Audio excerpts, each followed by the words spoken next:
In SolidCAM 2020, there are several iMachining enhancements. First, we'll take a look at the 3D positioning option that is added to iMachining 2D. You'll see that this option eliminates nearly all retracts and further optimizes the iMachining toolpath. I'll start by opening my first operation and explaining several things.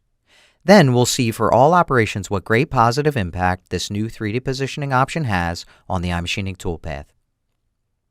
Before we look at where the option is located in the interface, I'll mention that 3D positioning works only when you use the following iMachining feature recognition modes: recognition by faces, recognition by chains, and outside recognition.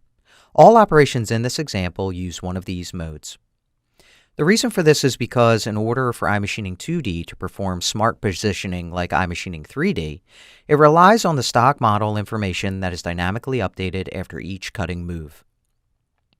I'll disable the feature recognition preview so we can clearly see the iMachining toolpath.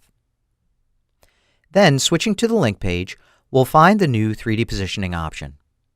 This option is on by default for newly added operations, and it is off for existing operations. For this operation, with 3D positioning disabled, I'll enable my toolpath visibility from the CAM tree. Now let me briefly talk about the toolpath. Here we see the start of the roughing toolpath, and here, where the wall finishing ends, the entire operation toolpath is completed. In between, the walls are also finished in the corners. In this case, when the tool positions between the roughing, the corners wall finishing, and then the final wall finishing, it requires retracts to the clearance level. Now, when I enable 3D positioning and recalculate the operation, we'll see only two vertical toolpath movements: the tool feeding down at the start of the roughing, and then the tool retreating to the start level after the finishing. The biggest, most noticeable impact will be seen when the tool retracts to position between roughing and finishing toolpaths, as well as when repositioning between floor and wall finishing passes. Let's now compare the effect of 3D positioning on the remaining operations. I'll open the Ledges operation, turn off the feature recognition preview, and turn on my toolpath visibility. In this case, we have two step-downs, two machining regions, and we are finishing both the floors and walls. Therefore, we have quite the number of retracts in this operation. When I enable 3D positioning and recalculate the operation, we'll see again only two vertical toolpath movements, one at the start of the roughing and another at the end of the finishing. Next, we'll look at the center pocket operation. Here we have one step down, and we are finishing the floor and walls of a closed pocket.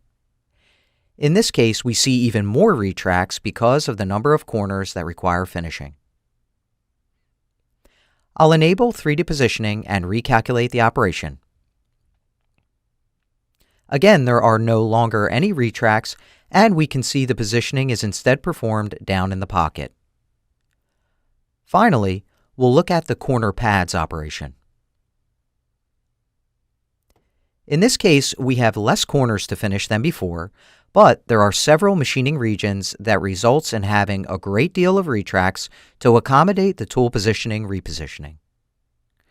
After turning on the 3D positioning option and recalculating the operation, you'll see again there are no longer any retracts, and the iMachining toolpath is further optimized.